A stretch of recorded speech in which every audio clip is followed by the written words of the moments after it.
My mother stood under a velvet banner beside the title, "The Daughter I Refused to Lose." Telling strangers she had dragged me back from darkness, they clapped like they knew me. 80,000 copies sold, she said. 80,000 people had read about her broken daughter and called her brave for surviving me. I stood near the back wall, holding a book I had never approved, filled with wounds I had never given her permission to sell. Then she saw me. Her smile widened. My miracle is here tonight, before I could answer. The publisher's lawyer stepped toward her with a folder. That night, Mom wasn't about to lose her daughter. She was about to lose the story she stole. I grew up in a house where every picture frame told the same lie. In the hallway, we looked perfect. My father Paul with one hand on my mother's shoulder. My little sister Natalie grinning with missing teeth. Me in pressed dresses I had not chosen, standing stiff beside Vivian Bennett. The woman everyone at church called inspiring before she ever earned the title professionally. My mother loved an audience long before she found a stage. If I cried at school, she told her prayer group I was sensitive. If I had a panic attack before a family dinner, she later described it to her friends as a test of motherhood, when I begged her not to share things. She would tilt her head and say stories helped other people feel less alone. At 16, I stopped sleeping. Not in a dramatic way, not in the wild, destructive way she would later write about. I simply disappeared while still living in the house. My grades slipped, my appetite vanished. I sat through classes with my chest tight and my hands cold, then came home to a mother who wanted symptoms she could display and obedience she could control. Vivian did not ask what hurt. She asked what people would think. The winter I was 17, things got bad enough that a counselor recommended a short inpatient stay. I remember the hospital bracelet. I remember the beige walls. I remember my mother standing beside my bed, not holding my hand, but whispering that I had no idea what I was putting the family through. For years. That sentence followed me harder than the depression did. I left home as soon as I could. Community college first, then night classes, then social work. I paid for therapy with money from a receptionist job and later with insurance from a nonprofit that served teenagers whose parents confused control with love. I became a licensed clinical social worker because I knew what it felt like to be talked over by adults who called it care. By 32, I had built a quiet life in Portland, small apartment, good coffee, clients who trusted me, coworkers who knew I valued privacy almost fiercely. I thought my past had finally become mine. I did not know my mother had been saving it, polishing it, and waiting for the right cover design. She already had the audience waiting. The book found me on a Tuesday afternoon. I was between client sessions, eating soup from a paper cup at my desk, when Maya Torres appeared in my doorway with her phone held against her chest. "Clara," she said carefully, "is your mom named Vivian Bennett?" My stomach tightened before I answered. She sent me a podcast link. I waited until my office door was closed before I pressed play. My mother's voice filled the room, warmer than it had ever been in our kitchen. She told the host about the daughter I nearly lost, about the long nights, the prayers, the courage it took to love a child determined to destroy herself. The host said, "Your strength saved her." My mother let the silence breathe, then whispered, "A mother does what she has to do." I stared at the wall until the episode ended. The title of the book sat beneath the podcast description, "The Daughter I Refused to Lose." That night, I bought the ebook. Vivian had changed my name to Lena, as if 4 different letters could erase me. But by page 12, there was my high school. By page 19, there was Natalie, renamed Nora, but still a younger sister with the same age gap. By page 31, there was the hospital in Portland, described closely enough that anyone from our old church could place it. Then came the lies dressed as insight. Lena was manipulative. Lena loved chaos. Lena made false accusations when she did not get her way. Lena turned a good home into a battlefield. Lena's mother had fought alone while everyone else was too exhausted to hope. I read until 3 in the morning with my thumb frozen. The hospital chapter was the worst. Vivian wrote about my bracelet, my room, my medication, my fear. She turned the most private night of my life into a chapter ending about her faith. The next morning, I searched her author page. 80,000 copies sold.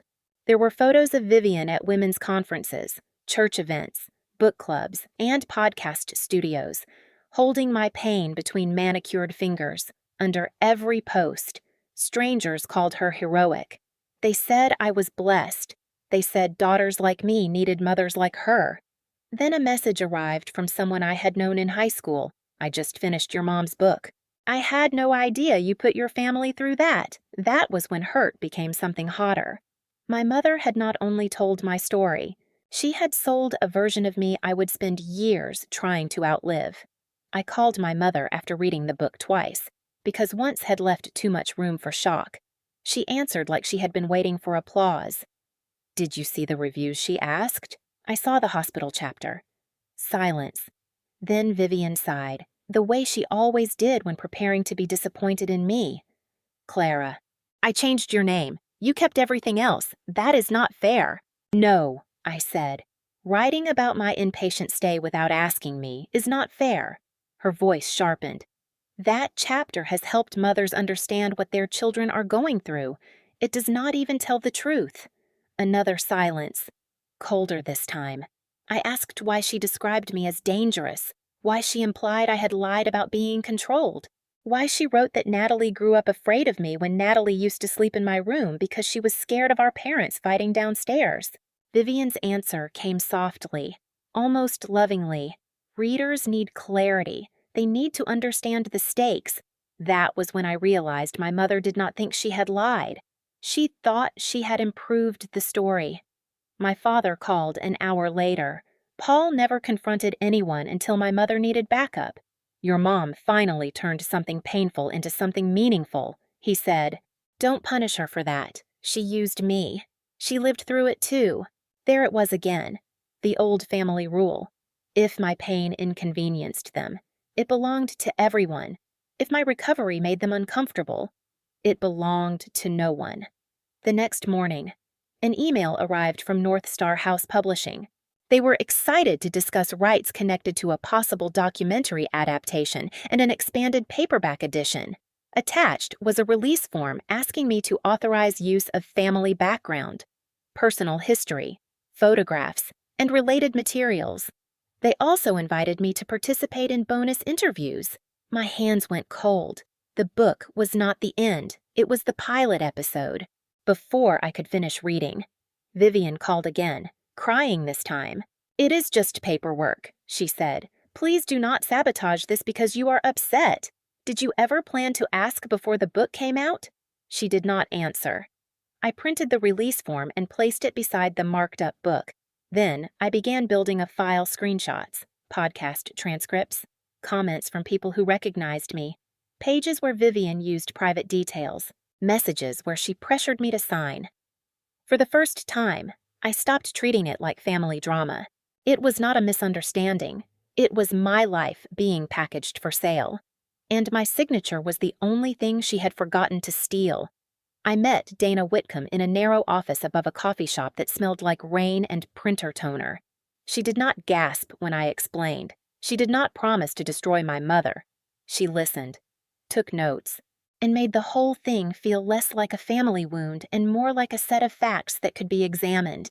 "Memoir cases are complicated," she said. "People are allowed to write about their own lives, but they are not free to expose another identifiable person's private facts, distort them into something damaging, and then expand that into commercial media without consent."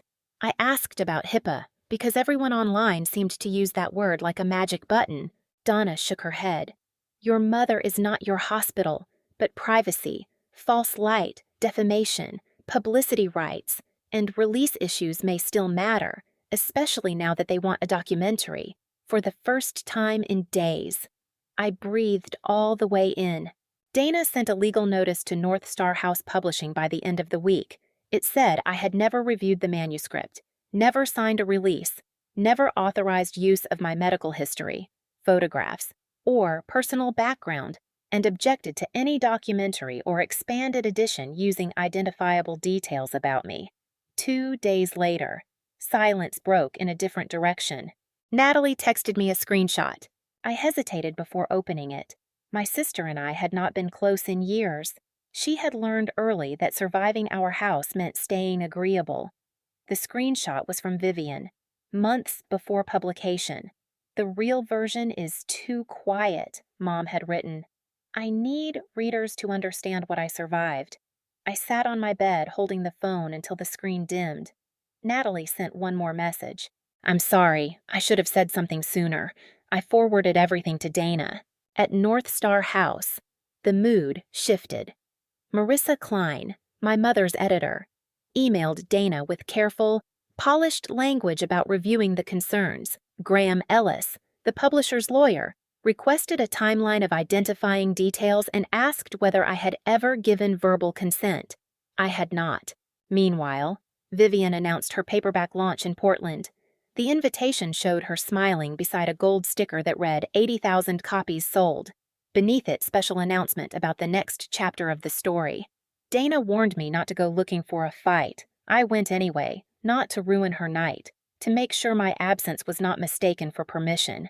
The launch was held in a boutique hotel near downtown Portland, the kind with soft lighting and books arranged like trophies. Everywhere I looked, there was my mother's face. Posters of The Daughter I Refused to Lose stood near the entrance. A table displayed hardcovers and advance paperbacks. Beside them were cards printed with Vivian's favorite line, "A mother's love can reach where hope cannot." I almost turned around. Then I saw Graham Ellis near the side wall, speaking quietly with Marissa Klein. He held a leather folder.